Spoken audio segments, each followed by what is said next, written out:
students. In the last lecture, I just gave you an overview of the entire monera. Now let's move on with Protista.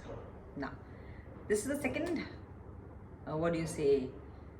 the second step in the classification, or when it was divided into 5 kingdoms, this is the second kingdom into which classification was done. So, Protista or protists consists of all living organisms that are unicellular. So they have a single cell wall, plus they are eukaryotic. So what is the meaning of eukaryotic? मतलब उनका nucleus अच्छा है. They've got a well-developed nucleus.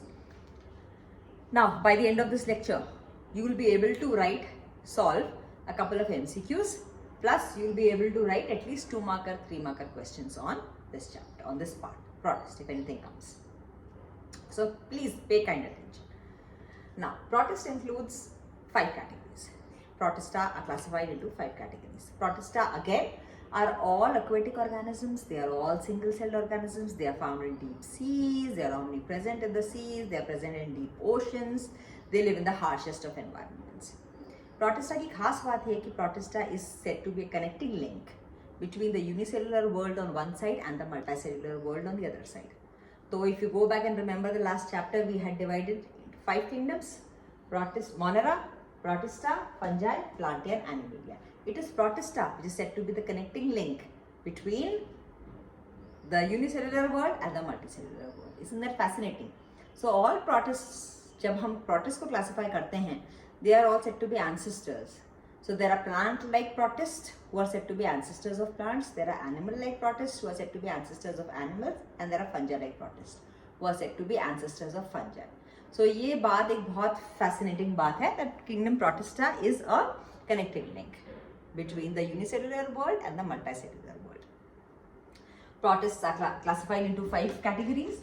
The first is chrysophytes. अगर साफ शब्दों में बोलूं तो all diatoms of the world come under the category of chrysophytes. और ये diatoms जो हैं, इनकी जो cell wall होती है, ये बहुत thick silicaceous cell wall होती है. And over centuries and millions of years ये जो diatoms sea में रहे हैं, इनका जो खत्म हो गए हैं, इनकी जो cell wall है वो सिलिका इतनी इकट्ठी हो गई है नीचे, that is referred to as diatomaceous earth. तो अगर chrysophytes के ऊपर एटमेशियस, अगर क्राइसोफाइट्स के ऊपर अगर एक लिखने को आए कुछ 2-3 मार्कर क्वेश्चन, 2 मार्कर या 3 मार्कर, तो you can easily point it out as all diatoms come under the category of chrysophytes, and diatomaceous earth which is found beneath of the oceans is actually dead chrysophytes.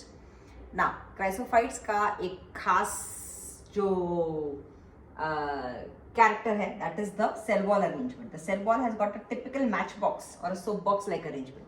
तो जैसे एक माचिस का डब्बा है, एक माचिस का डब्बा एक के अंदर दूसरे के अंदर ऐसे चला जाता है और फिर बाहर निकल आता है. That soap box arrangement is the classic of the cell wall of chrysophytes. 3-4 points आपको मिल गए इसमें कि chrysophytes को कैसे अगर क्वेश्चन आता है तो आपको कैसे लिखना है. Let's come to the second. The second category is called as dinoflagellates. Dinoflagellate का मतलब है there are 2 flagella. Text book के अंदर जो डायग्राम बना हुआ है कुछ इस तरीके का बना हुआ है, उसमें से 2 flagella हैं. The 2 flagella are perpendicular to each other. The name dinoflagellate means it is 2 flagella हैं उसके अंदर. So obviously flagella are for locomotion, for offense, defense, etc.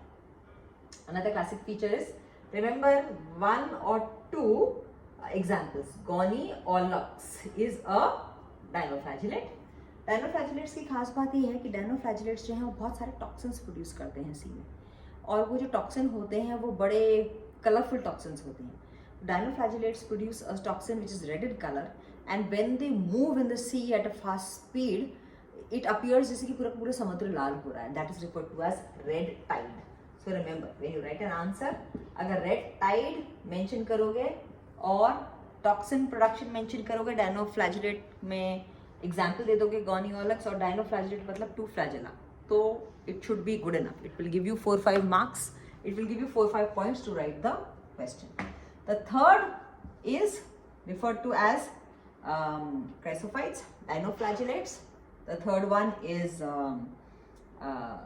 euglenoids. They are called as euglenoids. And a classic example of euglenoids is, the spelling is the same as euglenoids, it is euglena. अब euglenoids की खास बात क्या है? They are plant-like protists. तो याद रखो. Euglena is the connecting link between unicellular world and kingdom plant. इसके बाद जो आएगा slime molds, that is the connecting link between unicellular world and fungi. और जो आखिरी है, 5 कैटेगरीज में डिवाइड किया था, the last one which is called as protozoans, a connecting link between unicellular world and kingdom Animalia. So they are the primitive relatives of animals. It is very surprising, but it is true. Protozoans are the primitive relatives of animals. Slime molds are the primitive relatives of fungi. कभी fungi रहे होंगे, उनके पुराने ancestors रहेंगे. इसी तरीके से euglenoids are the primitive relatives of plants. इसका मतलब इनके अंदर photosynthesis की कोई ना कोई क्वालिटी होगी. Yes. So इनका खास बात क्या है? In the presence of sunlight, they can photosynthesize. In the absence of sunlight, they become heterotrophic. मतलब वो ingest करने लगते हैं और वो क्या कहते हैं, predators हो जाते हैं. तो that is the खास बात of euglenoids. The next is slime molds. Slime molds are very saprophytic क्योंकि वो fungus के relatives हैं, and they are primitive relatives of fungi. So उनके अंदर जो उनकी सेल वॉल के अंदर भी काइटिन होता है, जैसे कि एक फंगस की सेल वॉल के अंदर काइटिन होता है. तो इस तरीके से स्लाइम मोल्ड्स के ऊपर भी आप 3-4 पॉइंट्स का एक आंसर लिख सकते हो. और जो आखिरी है, which is said to be primitive relative of animals, is said to be protozoans. So the fourth one is slime moulds. नाम भी ऐसा ही है, that it is a relative of fungus. And the fifth one is protozoan. अब protozoan का थोड़ा सा हमारी टेक्स्ट बुक में डिटेल में दिया हुआ है. Protozoans are of again classified into 4 different types. They are animal like protist. तो ये सब होलोजोइक हैं, ये अपना खाना खाते हैं, इनमें एनिमल जैसे कैरेक्टरिस्टिक्स हैं. They can not synthesise their own foods. They are एक इनमें कैटेगरी है which is called as ciliated protozoans. Ciliated यानी कि उनके शरीर के ऊपर छोटी छोटी सीलियाँ हैं. सीलिया यानी छोटे छोटे से बाल which help them in locomotion etcetera. और इसका क्लासिक एग्जाम्पल है paramecium. Paramecium which causes diseases, diarrhea, etc. in human beings and cattle and animals, is an example of a ciliated protozoan. Second example is that of a amoebic protozoan. Amoebic protozoan में का classic example है इसका ant amoeba histolytica. It causes amoebic dysentery in human beings, cattle, etc. Histolytica. So second example is amoebic protozoan. Protozoans को 4 में classify किया गया. Ciliated protozoans, amoebic protozoans. Actually order थोड़ा सा अगर मैं ठीक कर दूँ तो याद करने में ज़्यादा आसान होगा. First is ciliated protozoan, the second is flagellated protozoan. किसी में सीलिया होता है, किसी में फ्लैजिला होता है. फ्लैजिलेटेड प्रोटोजोन का एग्जाम्पल है ट्रिपैनोसोमा विच कॉजेज द जीजी सिकनेस और स्लीपिंग सिकनेस, काला आजार. तो ciliated. The second is flagellated protozoan जिसमें एक फ्लैजिला होता है लंबा सा. सीलिया और फ्लैजिला में क्या फर्क है? सीलिया नन्हे नन्हे छोटे छोटे यूनिसेलुलर हेयर होते हैं जो पूरी बॉडी पे होते हैं ऑर्गेनिज्म के. Flagella is a single structure. Structurally 9+2 arrangement एक फ्लैजिला का होता है. So when you further study the chapter of और you can may be turn the pages and look at the difference between a cilia and a flagella. Structurally they are different. You will find this detail in cell structure. Cell का जो पूरा chapter है cell organelles का, उसमें. The second is flagellated. The third is amoebic protozoans, which includes Entamoeba histolytica, and the fourth would be sporozoa. Amoebic protozoan and sporozoa. तो अगर तुम्हें इसके ऊपर लिखने को आए तो protozoans are animal-like protists. They are primitive relatives of animals. They can be classified into 4 types. Ciliated protozoans, जिसका example आता है Paramecium. Flagellated protozoan, जिसका example आता है Trypanosoma. which also infects the ZZ fly. तो उसके 2 hosts होते हैं. एक host होता है human host, एक होता है TSE ZZ fly. उसके अंदर उसकी आधी लाइफ साइकिल होती है और जब वो फ्लाई काटता है किसी ह्यूमन बीइंग को तो उसकी बाकी आधी लाइफ साइकिल ह्यूमन बीइंग के अंदर होती है, जिसमें कि आदमी सोता चला जाता है. That is what is called as sleeping sickness disease.